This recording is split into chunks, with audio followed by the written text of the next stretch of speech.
Bukas na ang Grand Coronation Night ng 72nd Miss Universe Competition. From prelims at iba't ibang activities ng mga kandidata, sila ang aking 5 kandidata na posibleng masungkit ang corona. Naunguna si Miss Nicaragua, Shines Palacios. Sa kanyang naging performance sa preliminary competition, grabe nag-stand out talaga ang kanyang lakad at very confident. Nasa ikalawang pwesto, si Miss Philippines, Michelle D.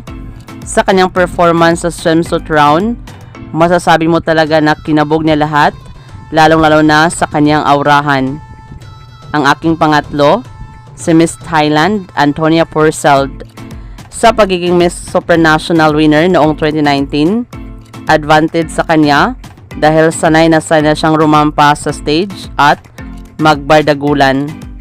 Ang aking pang-apat, USA, Noela Vogt. Sa kanyang magandang performance sa preliminary competition at magandang communication skills, panigurado, aarangkada siya sa Coronation Night. At ang panglima, South Africa, Bryony Govender. Sa kanyang strong appeal, masasabi mo talaga na bubulaga siya sa final night ng 72nd Miss Universe Competition.